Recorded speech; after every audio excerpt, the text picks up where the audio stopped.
Agora, por último, nós temos então a construção de tabelas para dados quantitativos contínuos. Observem que, neste caso, há uma grande variedade de informações para esta variável. Então, não compensa você criar uma classe para cada observação dessa variável. É interessante você, então, criar classes ou intervalos de classe para você juntar todos os elementos que pertencem àquela faixa de valores e apresentar em uma coluna a frequência desses dados.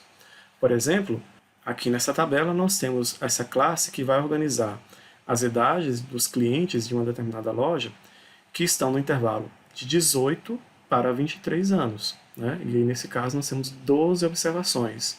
Nessa segunda classe, nós temos, então, o intervalo de 23 até 28 e tivemos 30 observações. E isso vai sendo feito em cada uma dessas classes aqui. É importante a gente ressaltar também que esse símbolo aqui, né, que tem esse traço vertical e esse traço horizontal, ele vai representar o intervalo que é fechado à esquerda e aberto à direita. Isso significa, então, que o número que está à esquerda, ou seja, esse 18 aqui, ele pertence ao intervalo de classe, ou seja, ele vai ser contabilizado nessa frequência se ele surgir na sua base de dados. Mas esse valor que está à direita aqui, ele não vai pertencer, ou seja, se o 23 aparecer na sua base de dados, ele não vai ser considerado nessa classe, e sim vai ser considerado nessa outra, onde o intervalo começa no 23 e vai até números próximos de 28. Então, este símbolo ele vai representar isso, o início e o fim do seu intervalo, sendo que o início vai ser contabilizado na sua base de dados e no final o valor não é contabilizado nessa classe. Bom, mas como que essa tabela vai ser construída? A gente precisa, nesse caso aqui, realizar algumas etapas para essa construção. A primeira delas é ordenar os dados que vão ser tabulados, ou seja, nós vamos construir o nosso rol de dados para a gente poder ter uma visão geral do meu conjunto de dados. Na segunda etapa, você vai identificar o maior e o menor valor para você calcular a amplitude total, que é justamente a diferença entre o maior valor e o menor valor. Na terceira etapa, nós vamos determinar a quantidade de classes, ou seja, quantas divisões você vai fazer no seu conjunto de dados, que consequentemente vai definir quantos intervalos de variação dessas variáveis você vai construir na sua tabela. E isso vai ser definido através dessa fórmula aqui, ó, onde o K representa a quantidade de intervalos de classe, que é igual à raiz quadrada de n, onde n representa para nós a quantidade de elementos da nossa amostra. Na quarta etapa, nós vamos calcular a amplitude dos intervalos, ou seja, o tamanho de cada intervalo. E para fazer isso, nós vamos definir o valor da variável h, que é justamente a divisão entre a amplitude total pelo número de classes. E na quinta etapa, nós vamos verificar se todos os valores estão dentro de um intervalo. E aí a gente vai utilizar essa fórmula aqui, né? O menor valor mais o número de classes vezes a amplitude tem que ser maior do que o maior valor do meu conjunto de dados. Se isso não atender a essa desigualdade, nós teremos que fazer uma nova construção da nossa tabela. E então, para ilustrar esse processo, nós vamos construir a tabela da variável salário presente na nossa base de dados. Então, pessoal, aqui na nossa base de dados, a primeira coisa que nós vamos realizar é a organização desses dados, do menor para o maior. Então, vamos selecionar todos, vir aqui no menu Dados, classificar intervalo por coluna F de A a Z. E aí ele vai te mostrar, então, esse conjunto de dados do menor para o maior. Em seguida, nós vamos calcular aqui a amplitude total, né, que é justamente a discrepância entre o maior e o menor valor. Para isso, vamos digitar o sinal de igualdade, vamos selecionar o último valor, que ele é o maior, menos o primeiro valor, que ele é o nosso menor valor. Então, vamos dar Enter, e aqui obtemos 17, essa amplitude total do nosso intervalo de dados.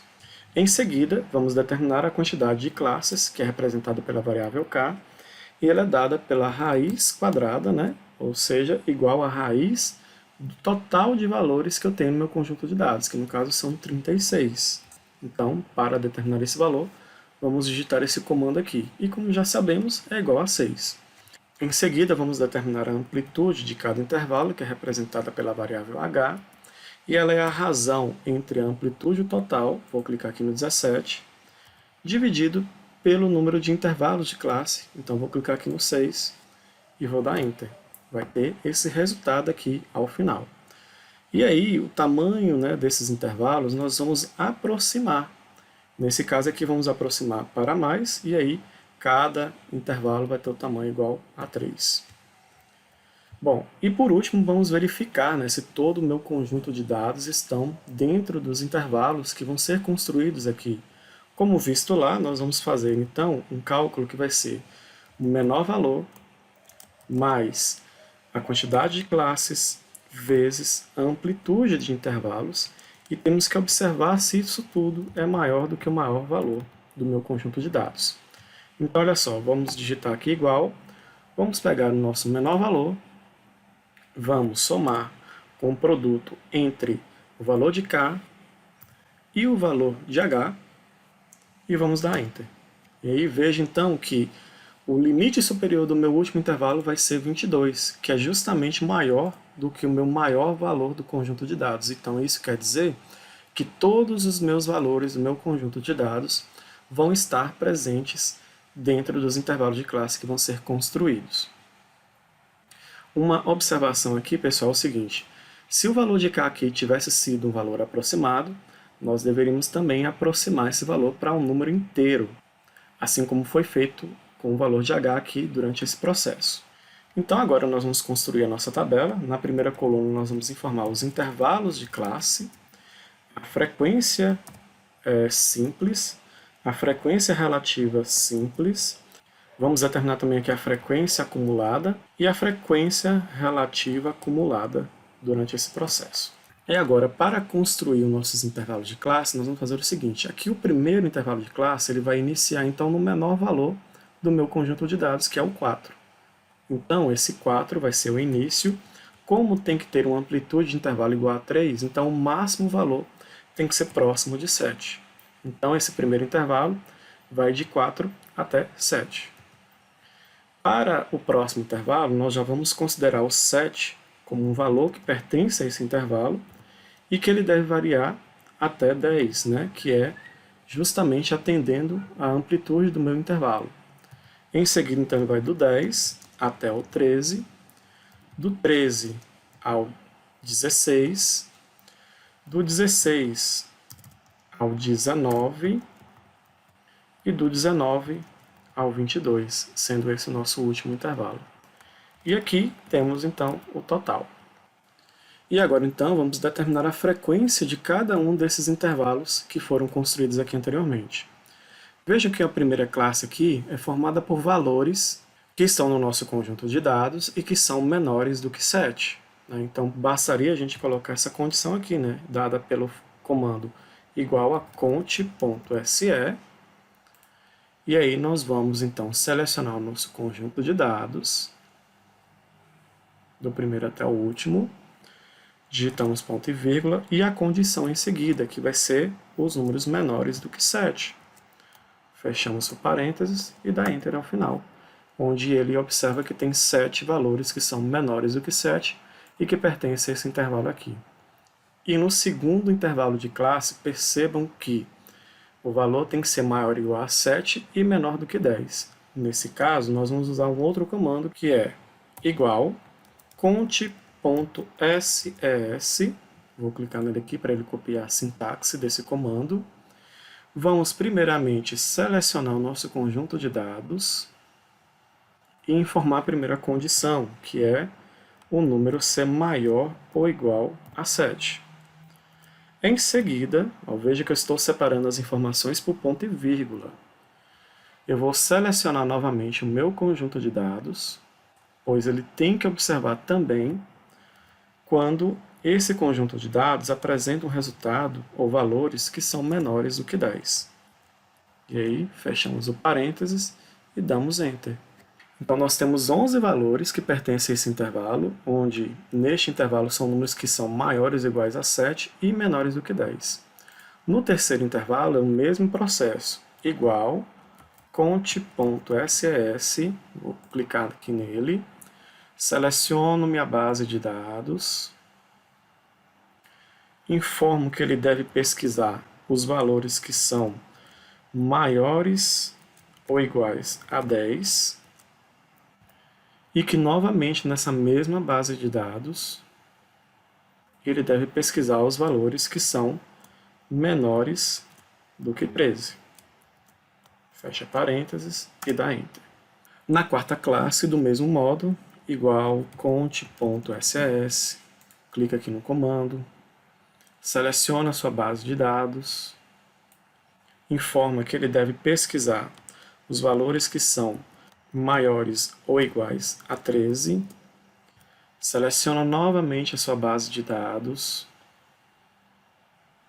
informa que ele deve pesquisar os valores que são menores do que 16. Vejam, né, que aqui nesses comandos eu sempre seleciono o mesmo intervalo de dados, os valores que ele deve pesquisar estão entre aspas, e cada sequência do nosso comando aqui está separada por um ponto e vírgula. Isso é muito importante e que também ao final a gente fecha parênteses aqui. Se não fizer do mesmo jeito, vocês vão encontrar um erro ao final. Dá Enter, nós temos então 6 valores que pertencem a esse intervalo. No quinto intervalo, nós vamos fazer do mesmo jeito, igual conte.ss. Vamos aqui selecionar nossos dados novamente. Informamos que ele deve pesquisar então os valores que são maiores ou iguais a 16, ponto e vírgula. Seleciono novamente aqui o meu conjunto de dados, ponto e vírgula, e que ele deve pesquisar os valores que são menores do que 19, fecha parênteses e dá Enter. E no último, nós vamos então determinar quantos valores que pertencem ao intervalo do 19 para 22. Então, vamos selecionar aqui o conjunto de dados, ponto e vírgula, tem que ser valores maiores ou iguais a 19, ponto e vírgula, seleciono novamente o conjunto de dados, ponto e vírgula, e informo que tem que ser valor menor do que 22. Fecha parênteses e dá Enter. Então, aqui no total, nós vamos então somar esse conjunto de dados, aqui já me deu a sugestão, vou clicar e dar Enter no final. Deu então 36, conforme era esperado. A frequência relativa, né? Você vai clicar aqui para informar qual é a célula onde você vai armazenar o resultado, igual, clica aqui nesse valor, divide pelo total de observações, que vai ficar mais fácil você digitar aqui, ó, 36. Dá Enter, ele vai resultar aqui nesse valor, e aqui ele vai te dar uma opção aqui de preenchimento automático sugerido. Vejam que então ele vai copiar a fórmula para todas as células, conforme esse processo, né? Ou seja, vai pegar cada frequência dessa e dividir pelo total de observações, e basta você clicar então nesse vistinho aqui, ó, que ele já vai fazer esse cálculo automático para você. A frequência acumulada, né? Então aqui nós temos apenas o valor 7, porque não tem mais nenhum outro valor anteriormente. Aqui a gente não vai aceitar esse preenchimento automático, porque vejam que ele está fazendo a cópia, né, das frequências de cada intervalo. Então vou clicar aqui no X, que eu vou rejeitar, e vou fazer o seguinte, vamos colocar igual a essa frequência mais esse valor que está aqui, né, que vai ser armazenada a frequência acumulada de cada classe.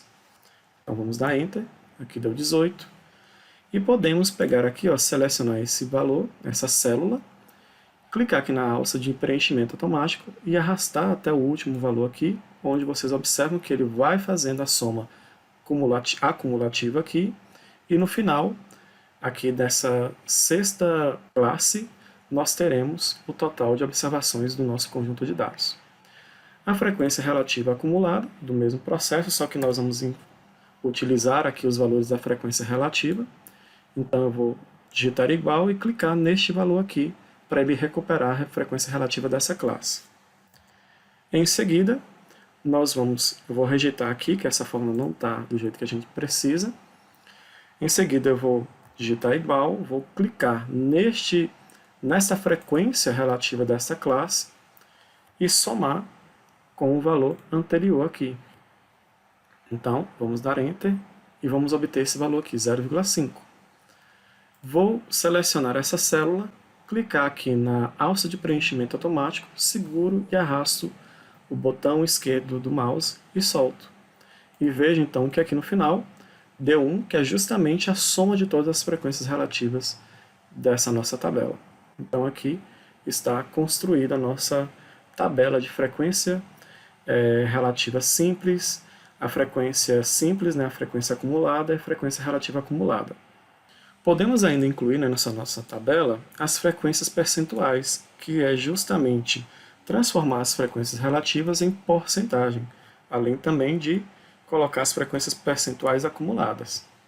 Então aqui o que a gente vai fazer? Nós vamos pegar então a frequência relativa dessa nossa classe e vamos multiplicar por 100, obtendo então 19,44, que é 19,44%. Aqui ele nos dá a opção de preenchimento automático, eu vou aceitar, porque aqui vai ser feito esse cálculo com todas as classes, como foi feito aqui na primeira. Na frequência percentual acumulada, nós vamos fazer o mesmo processo, nós vamos digitar igual, clicar aqui na frequência relativa acumulada, para pegar esse primeiro valor da primeira classe do nosso conjunto de dados, vamos multiplicar por 100 e dar Enter. Então aqui nós já temos o valor percentual. Vou aceitar aqui também, porque ele já vai pegar esses valores aqui e vai multiplicar por 100, obtendo então essas frequências percentuais acumuladas. Esse último aqui eu vou apagar, porque não é necessário apresentar nenhum valor nessa última célula aqui da nossa tabela. Então essa é a nossa tabela para a nossa variável salários, e que por ela ser uma variável quantitativa contínua, o processo de construção da sua tabela deve ser dessa forma aqui apresentada. Bom, pessoal, então era isso que tínhamos para discutir nessa videoaula. Espero que tenham compreendido aqui esses conceitos. E para praticar, eu estou anexando a essa videoaula uma lista de exercícios sobre distribuição de frequências. Bons estudos e até a nossa próxima videoaula.